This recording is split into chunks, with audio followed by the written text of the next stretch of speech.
traveler, Paimon. I suppose your story is ready. Yep. How about you? Do you need some more time? No need. I am also ready to tell my story. Paimon calls dibs! Paimon first! Please, go ahead. Okay, here goes. Once upon a time, there was an evil researcher who went into the mountains and did a crazy experiment on whopper flowers to transform their appearance. After a lot of pain and suffering, the whopper flowers finally took on a human form. Then, they stood by the side of the mountain to wait for unsuspecting bypassers. To whoever spoke to them, they would ask them questions such as, "Who am I? Who are you?" If the bypasser got the wrong answer, the last sound they'd make would be a yelp before the whopper flower ate them alive in one bite. Ooh, truly frightening. What the? You two aren't scared at all! Don't go nitpicking, okay? If you didn't like the story, go write your own!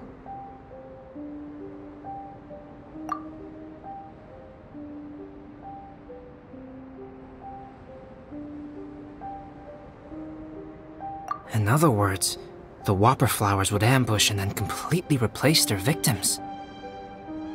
And then what? Go back to where the person lives? Enter their home?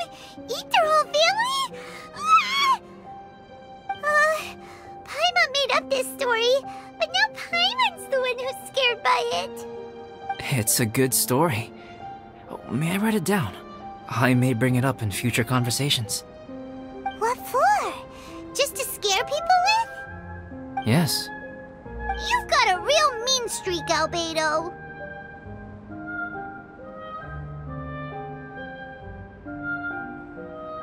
Mine is a little longer than yours. It starts with an alchemist.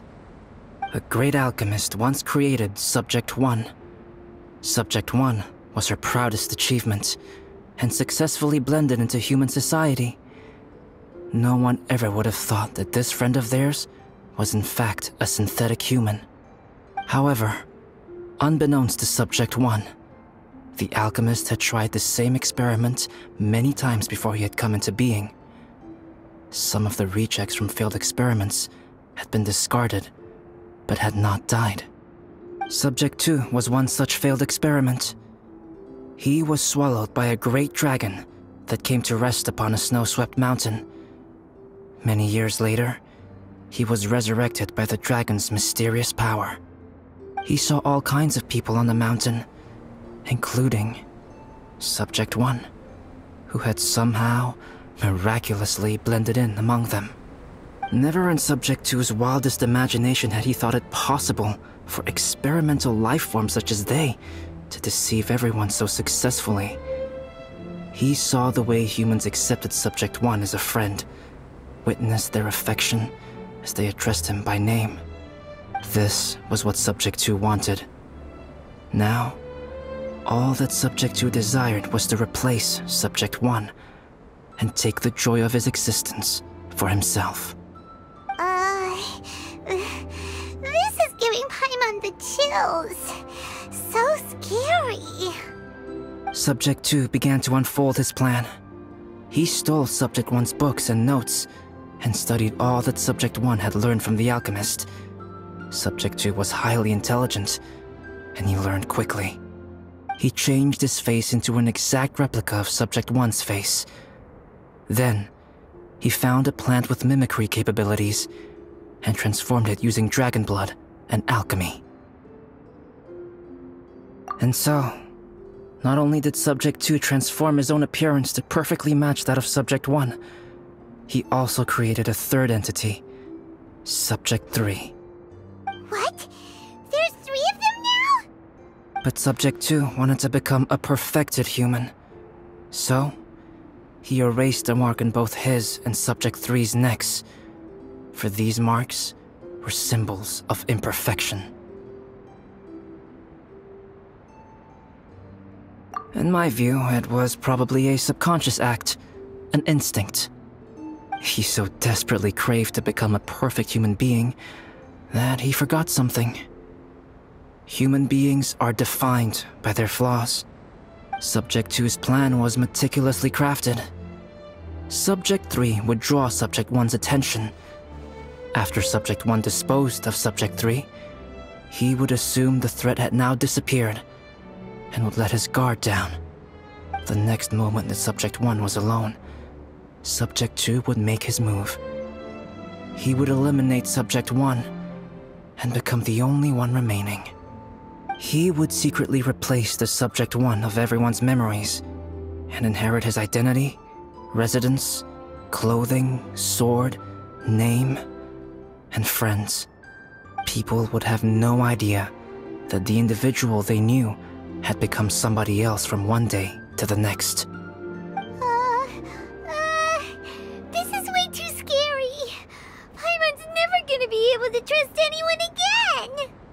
But just before Subject 2 could carry out his plan, a unique stranger entered the mix. Subject 2 tried to make contact with this person, but found that they could somehow sense he was different from Subject 1. What's wrong? Are you scared? What happened then? What happened to the stranger? He became a new stage in Subject 2's plan. One more person that Subject 2 had to dispose of. It's as if there were 3 identical roses in a garden. Only one of the 3 was a fine specimen, while the other 2 were defective specimens that bore poisonous thorns. In all the world, only the gardener who tended to them could tell which was the good specimen. People do not like poisonous plants. Only a perfect rose can fetch a high price. If the inferior specimens wanted to conceal the fact of their worthlessness, they would have to take the gardener out of the picture, using their poisonous thorns. This is exactly what Subject 2 was thinking. So, he hid in the shadows and waited patiently. Maybe soon, he would get his chance to become truly human.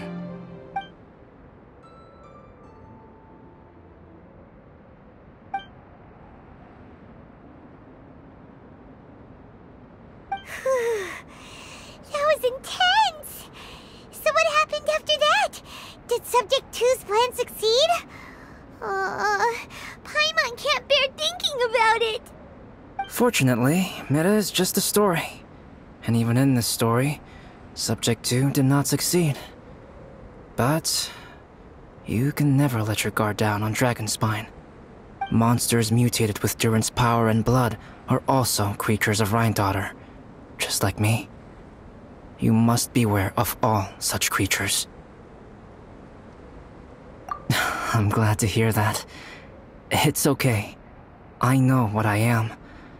You and I are both different, so there is no need for me to hide the truth from you.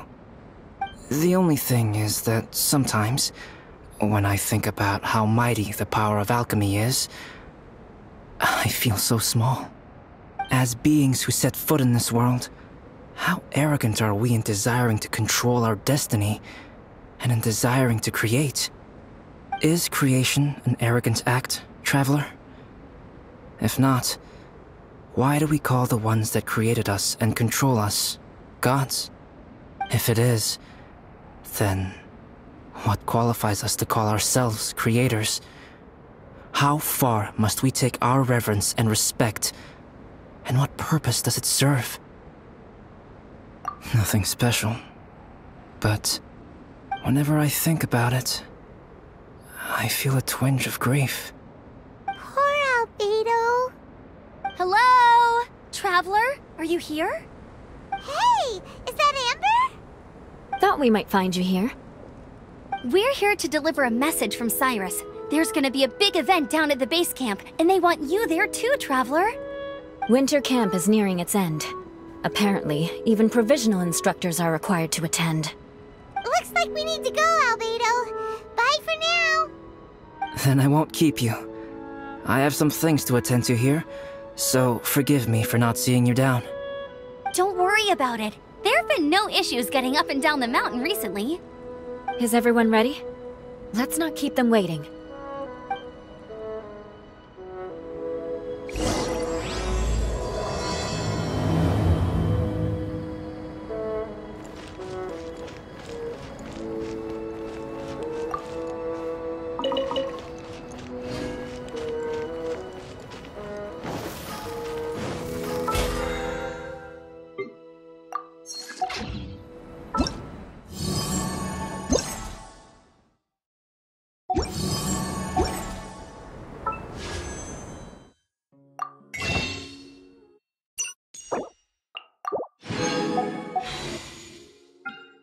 Wanna come over for tea?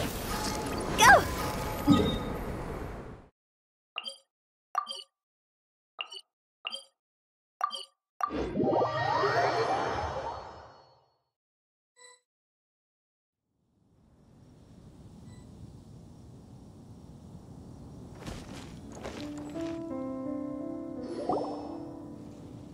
Huh? Who is this guy? Allow me to introduce Yozerv. He's Joel's father. Dad, this is that traveler I was telling you about. The traveler's helped me out loads in the past, and this time we even built a snowman together. Joel has told me everything about you.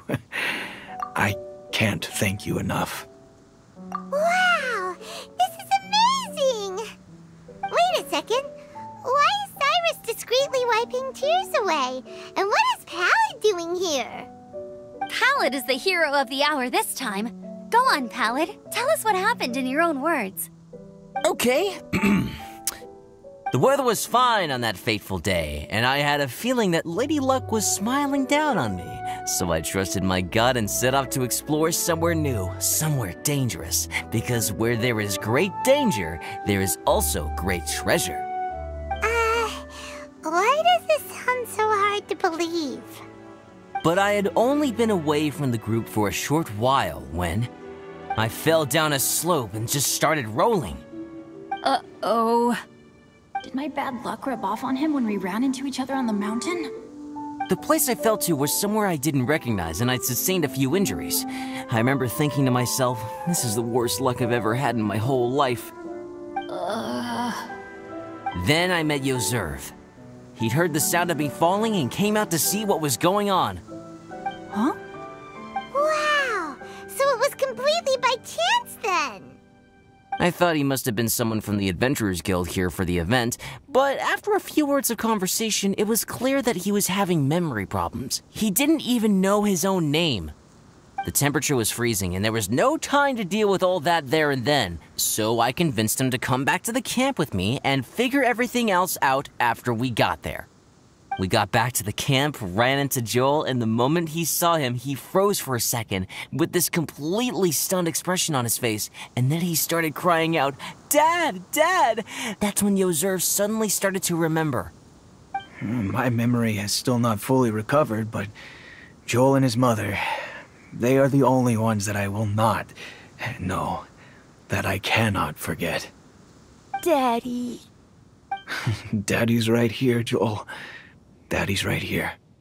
Yozerf, don't you remember anything else at all? The poor princess? Feeding the foxes? I'm sorry. I have no recollection. Maybe it's because of the head trauma. I'm not sure. I woke up and found myself covered in blood. My things were gone, and there was nothing to indicate who I was or how I got there. I crawled into a cave and settled in for a slow recovery. After my legs and feet were a little better, my hunting skills were what kept me alive. Dad, I was so worried about you. I'm all right now, Joel. Oh, don't cry. Daddy's not going anywhere. I'm here to stay. Oh, this is good. This is good. You know what, though? I definitely think my luck got worse after running into Benin on that mountain. I knew it. I just... No, I just meant if it weren't for you, there's no way I ever would have run into Yozerv on a mountain this huge. Besides, we got back safely, didn't we? So don't blame yourself. Maybe sometimes miracles can only happen when you get just unlucky enough.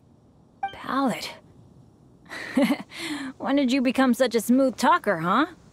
Huh? Am I? I was just telling the truth. Oh, yeah. I want to say thank you to the Traveler, Uncle Cyrus, Auntie Eula, and Auntie Amber. Thanks, everyone. You all helped look after me, and I will always remember it. But I guess I can't take the snowman with me, or it'll melt once it leaves Dragonspine. It's such a shame. Oh, I can help with that. One moment. Huh? Eula? Here, take this. It's powdered rime.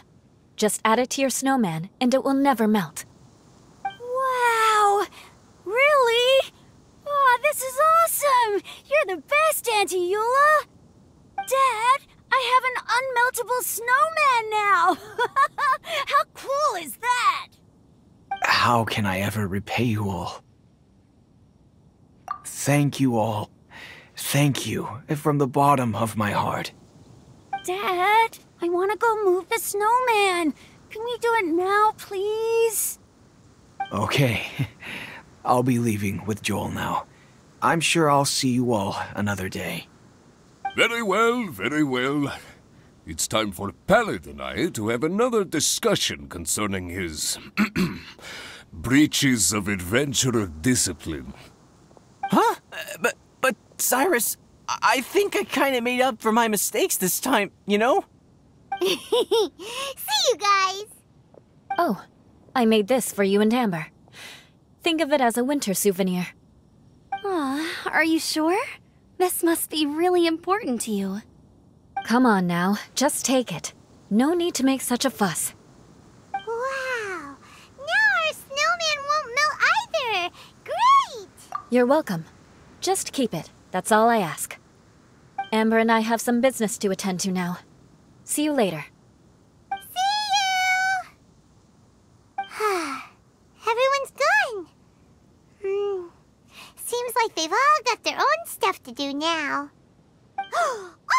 You know what? We've been on Dragonspine all this time, and somehow Paimon still forgot to ask Albedo about how to make a fruit juicifier machine that could keep the juice fresh. Maybe we should try Timaeus again. He does seem pretty eager to please after all.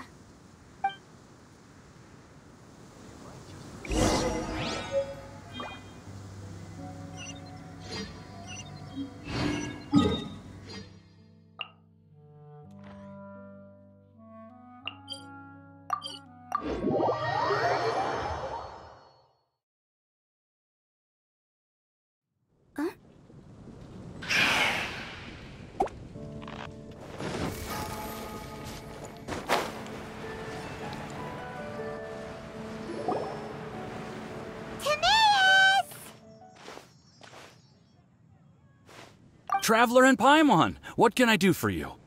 Wait a minute. You've got that mischievous look on your face. Oh, you're not still thinking about that ridiculous juicer thing, are you? Timaeus, will you help us? Well, if the Traveler isn't really interested, then, yeah, maybe I'll give this one a pass. It's just the weirdest request ever. No, but Paimon's Sunsetias are gonna go to waste without it! In the time it would take me to research something like that, I could probably pick those Sunsetias again 10 times over. New research project, Timaeus? We meet again. Oh, Albedo, thank goodness. So the situation is, Paimon wants a machine that can turn fruit into juice and keep the juice fresh. I mean, surely it's... Majorly important, that's what it is. If you can manage to invent this, we'll never have to worry about fruit going bad ever again! That's impossible.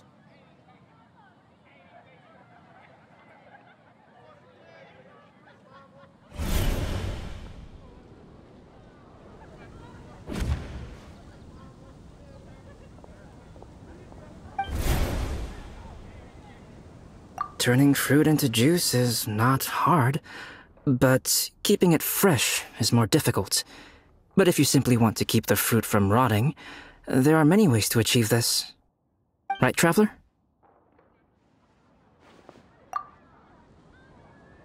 What about his neck? What's wrong? Is there something on my neck? From the look on your face, it's as if you thought I just played a practical joke on you that was in exceedingly poor taste. Albedo, you were saying, how do you stop fruit from going bad? Well, one way would be to bury your fruit on Dragonspine, where the snow never melts all year round. But then Paimon won't be able to eat them! You could always live on Dragonspine. No, too cold for Paimon. Or you can give the fruit to me, and I would take it to Dragonspine for you. But since you don't like the cold, you'd have to send someone else to pick them up when you want them. This is where you come in, Traveler. Suddenly sounds a lot more feasible with other people doing all the work.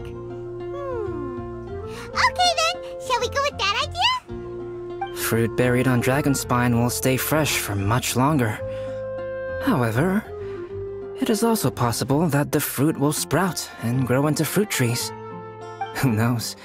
Maybe the next time you visit, it will have grown into an orchard. You can water the trees, add fertilizer, and when they finally bear fruit, you will have some fresh sunsettias. No way! Then Paimon will have to be a gardener! That's not the goal here. Oh? Well, I don't think being a gardener is so bad.